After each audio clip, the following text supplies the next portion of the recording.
Ability to handle disappointment. Well, in my case, it started very young in my life. My mother was expecting a girl.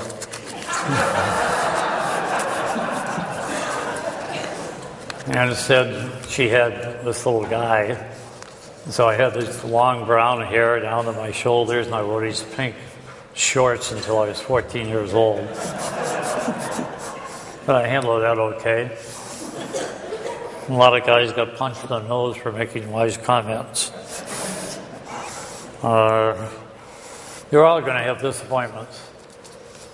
You have them every day of your life. You'll have one today. Something will be a disappointment. It depends upon how you handle it and how you take it. Because it's all just part of living.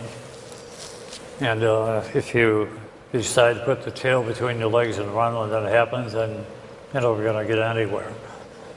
Disappointment can be very deep, very emotional, but it only lasts a little while, and you've got to outlast it. And I'll give you one of my greatest disappointments in my life. I had worked at the Marine Bank, for you older people in the room. Worked at the Marine Bank for quite some time. We then started the Midland Bank. That was one of my first ventures where I convinced John Kelly, who did a great deal for our city, that data processing could be a profitable business, that it did not have to be a servant to a company, that it could be a profit-producing type business to be in. And John Kelly believed in me and gave me that opportunity. And so when we started the bank, that was my job, was to bring deposits to the bank through doing your payrolls, as an example, doing rental collection.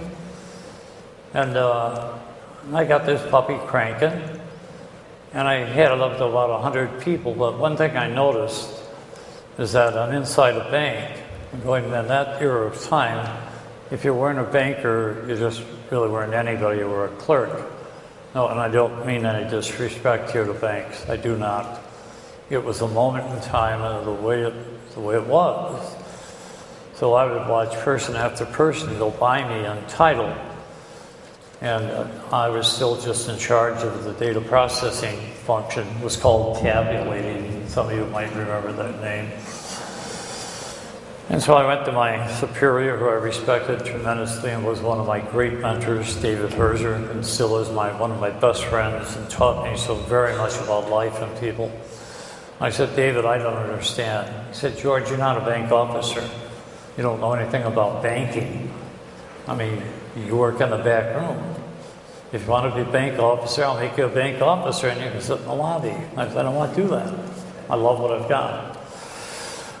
Well, John Kelly thought a little differently about that. And he said, George has got a profit center. He's got one of the few profit centers running in this bank. We're going to let him charge for payroll and all this other sort of. And then one day they called me in and they said, we want you to meet this tall, good-looking, blonde guy, well-educated, ex-IBM employee, spoke well. I won't tell you his name, I just won't do that. But God, I've never looked that good in my life, or most of you in the room don't. And they said, we want you to meet Jack, he's your new boss. And that was a crushing blow to me. I had about 100 people working for me who I loved, and I still love my people. And I said, why is that? They said, we just don't think that you're good enough, George, to take this thing where we want to take it. And so with that, I had many offers from out of town. This is life-changing for me. I had a lot of offers from out of town, and I went to Denver and interviewed there. I liked that one the best. And I came close to taking it, and then I remembered one thing.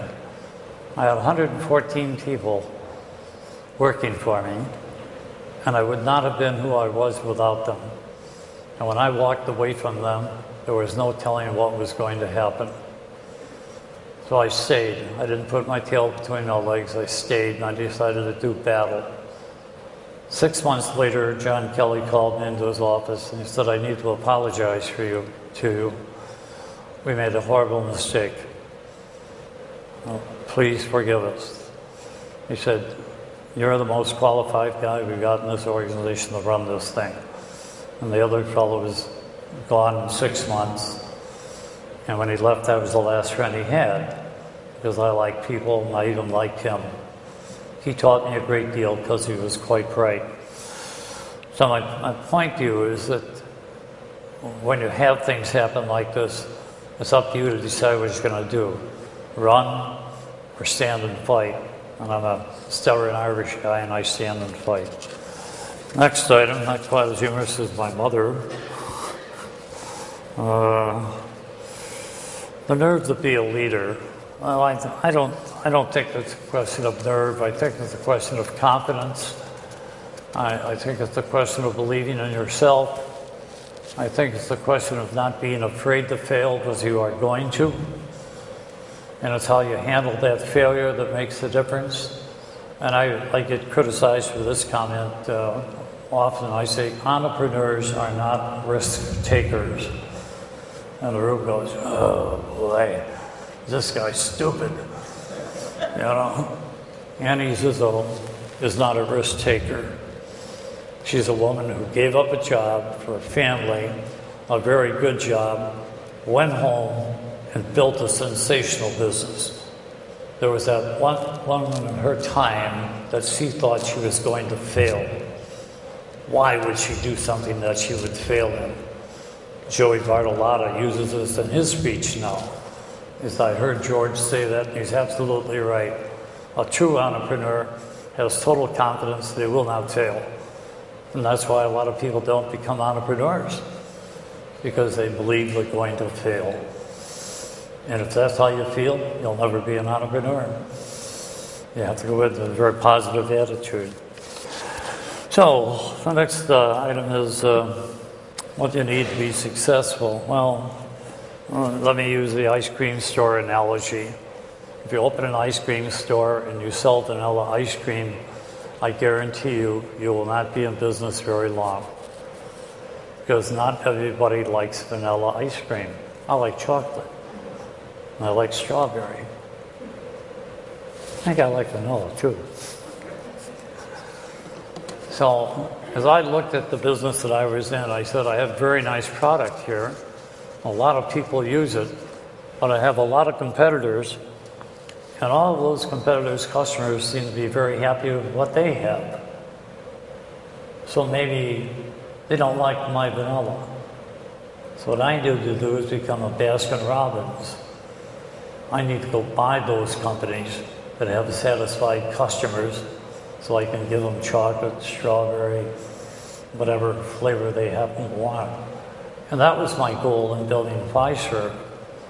I was not a technology company, I was a service company, providing what my clients wanted.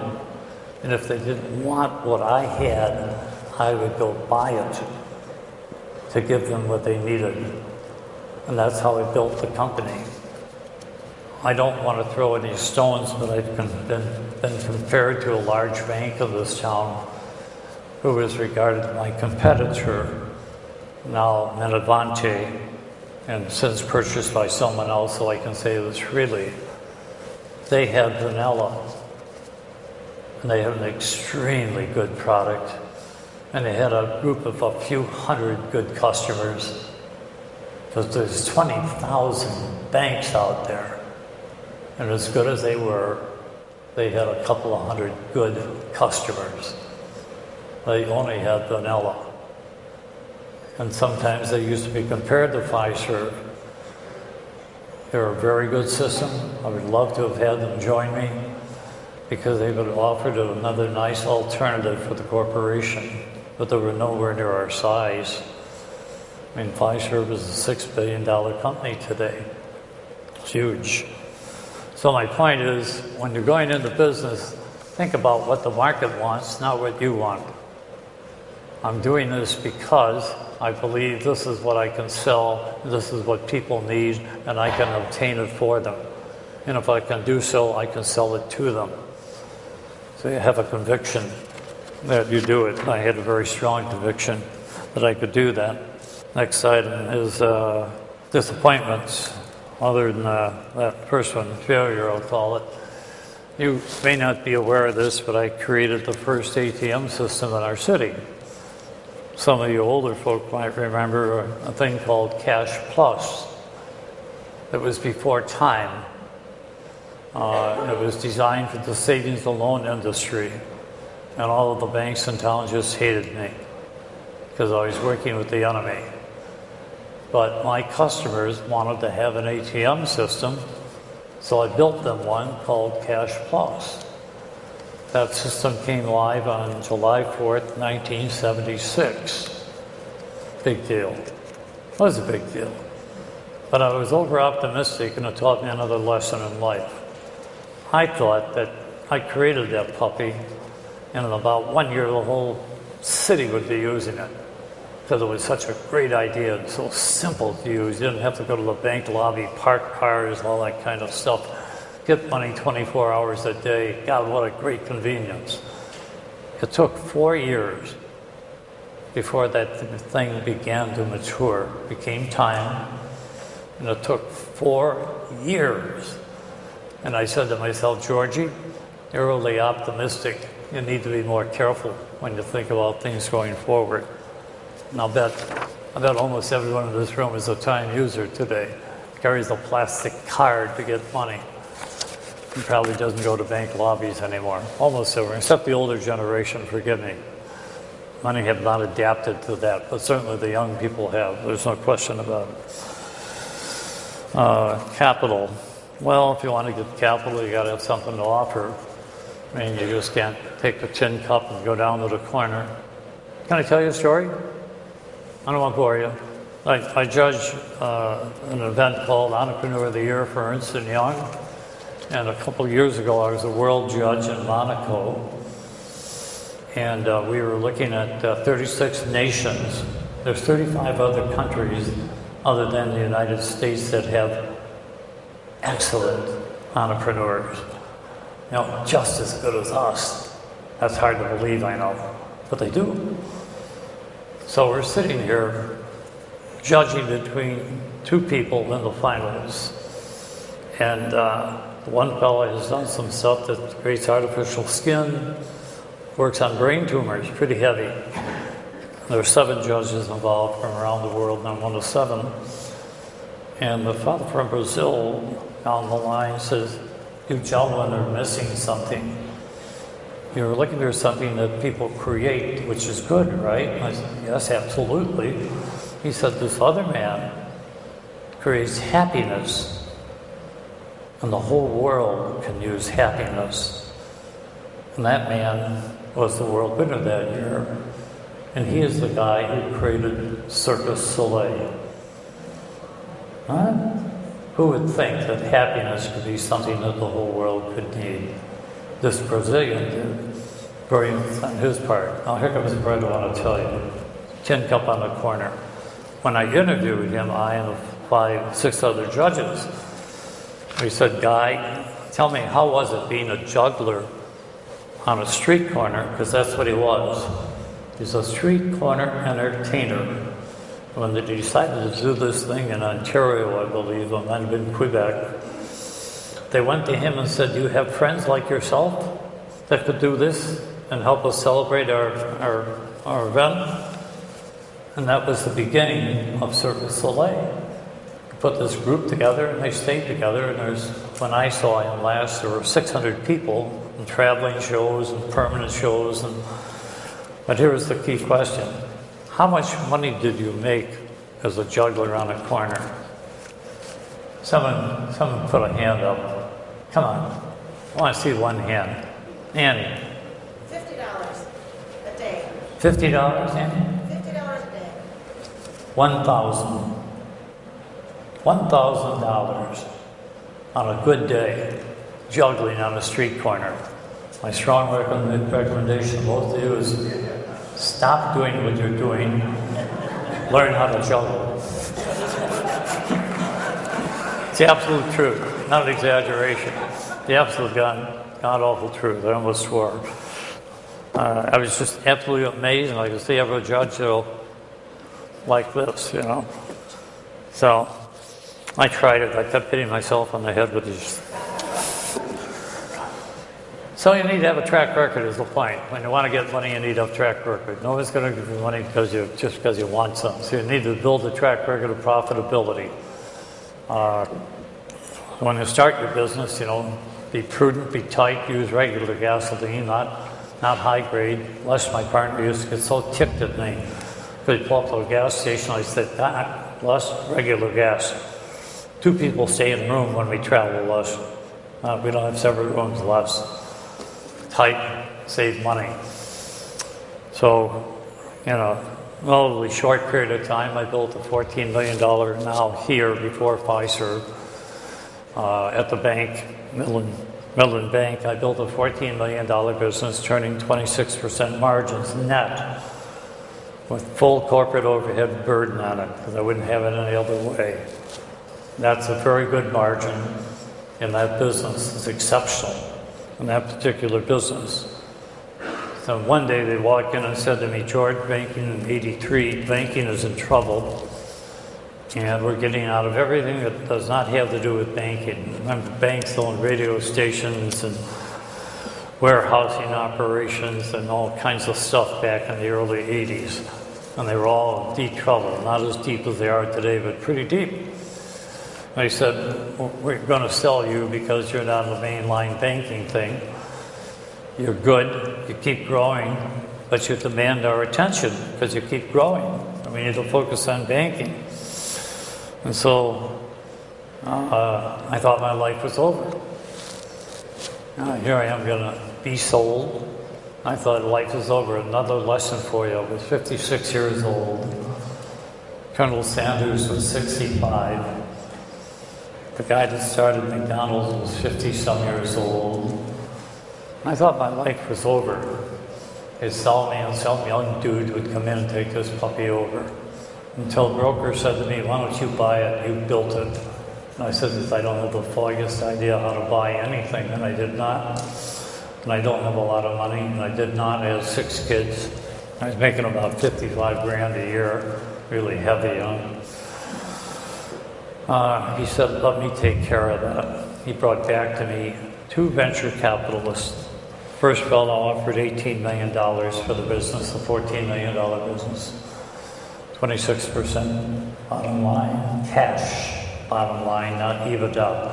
EBITDA is funny money. You can't spend it. You can't take it to the store and buy any jelly or bread.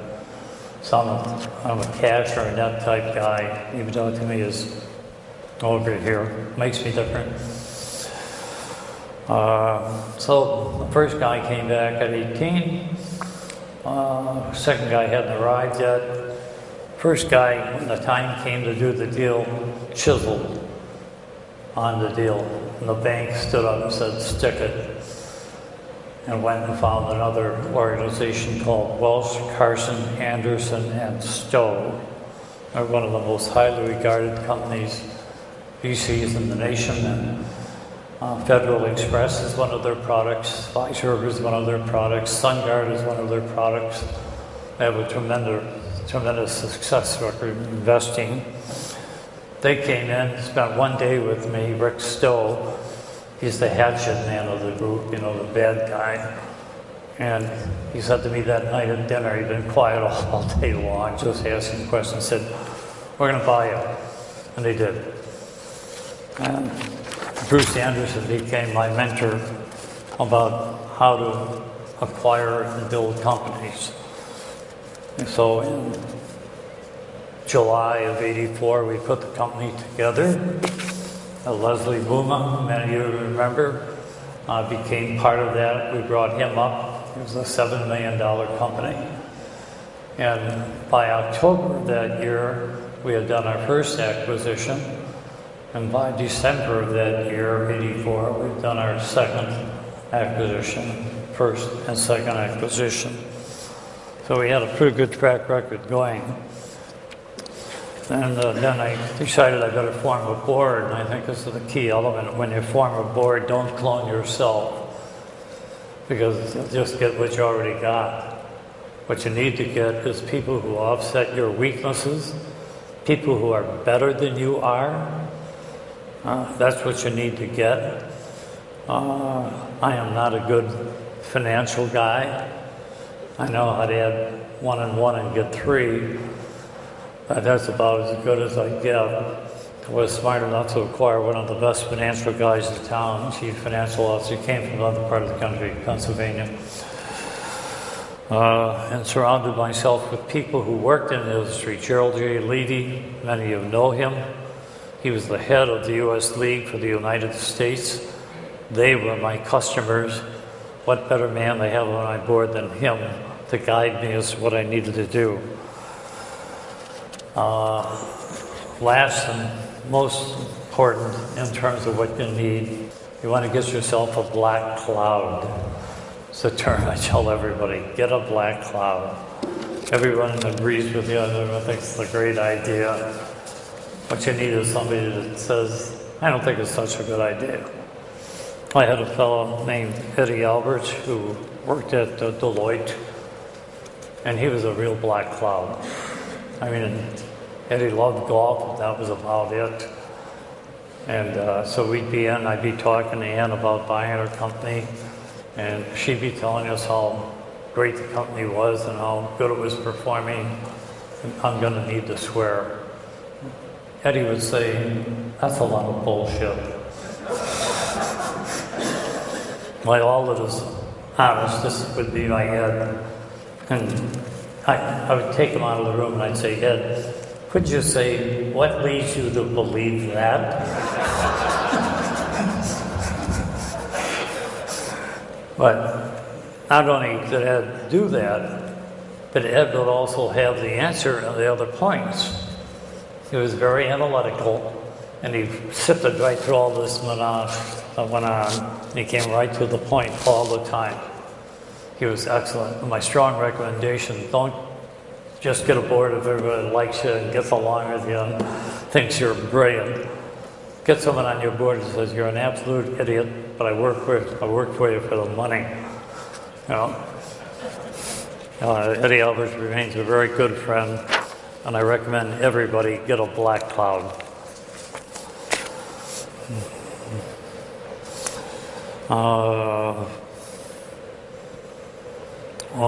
Decision, buy or not buy England. Probably one of the toughest decisions in my life, what I would call the crises, is that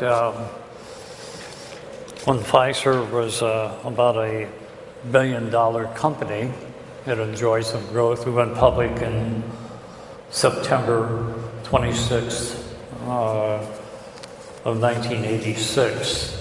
So it was just a shade over 2 years that we went public after forming the company. And we then continued to roll along. 92 acquisitions, sometimes 10 a year. To do 10 acquisitions a year, you are busy. Because you're probably looking at 100 and pulling 10 out of the pile. It takes time, but 10 was the number. So now I find this beautiful company, Mises in London, and I say to myself, we're going to acquire that puppy. And we go overseas and we meet with the Brits. They're gorgeous, they're ambitious, they're elegant. British always sound so intelligent when they speak, you know. And the guy leading is an ex-military man. His posture is perfect, built beautifully, he's handsome, and he's just, on top of all that, he's just smart as a whip. And he had built a company our size in about the same period of time. And I said to myself, what an ideal situation to bring these two and double the size of our company in one fell swoop. We can do that. And not only that, but I gained some depth, more depth than management. My two partners, Leslie and Kenneth Jensen, were not in favor of the idea. I say this with all humility. I believe that the man on the British side was superior to either one of them. They were both just awesome guys, but the Brit was just beyond belief. And so they didn't want to do it. And rather than destroy the relationship that had helped build this company to the size that it was, I said, okay, we'll walk out of England and we'll just leave it be. That company continued to grow. It's a very large organization today, not a Fiserv size, but pretty good sized organization. But I didn't want to lose the friendship of the people that I was closest to do that. Now, I may have done the shareholders a disservice. That also weighed heavily on my mind as I made that decision. But I did.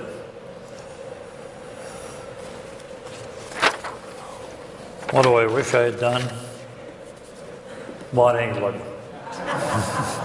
As I reflect on it over the years, I just say to myself, you damn well should have done it.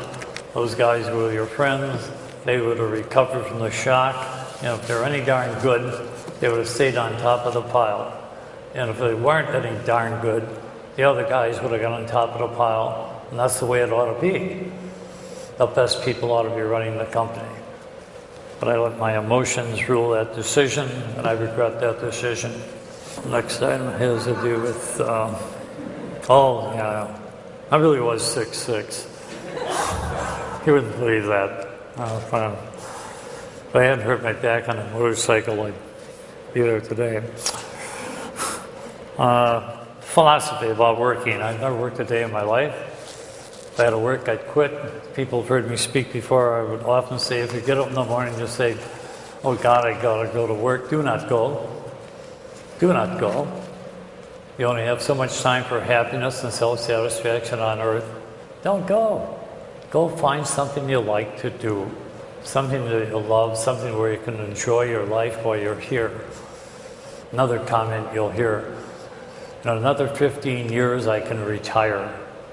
Every time I hear that one, I look at the individual and I say to myself, you've been miserable all your life, and you're going to be miserable for 15 more years? What are you, nuts? I mean, go have some fun with the kids or do something. If money is the only objective on earth, you know, you're going the wrong place. Happiness is the goal, absolute happiness. So I can't stress that one enough. I was talking to a young lady, this very tall young lady over here, taking the pictures, and I said to her, you know, the guy that owns Sherman Trucking started as a truck driver. He was just a poor, humble truck driver. You know, we don't have a lot of respect for truck drivers. They just run these things down the road. Well, that truck driver can own that trucking company. Why? Because he likes going to work, he has a passion for it, and he's willing to compete and outwork anyone else that's around him because he loves it. He or she loves it, and he does it. She loves what she does. And that's why she has a very large agency. I won't ask her to read it. It's probably a secret she didn't want to tell people. But it's become one of the most prominent agencies in our city, and that's Annie. She did what she wanted to do, exactly. So my point is to follow your heart, not money. In my lifetime, I've watched people go by me to get a better job, to get more money, and I'm still there groveling it out with this tabulating equipment and all that. I'd only like to say that all those people are back here some today behind me. Most of them are pretty miserable with the jobs they took because they didn't follow their hearts. They were chasing the buck. And I'm not a guy that does that. I don't believe in chasing a dollar. I need to get up in the morning. I love to compete.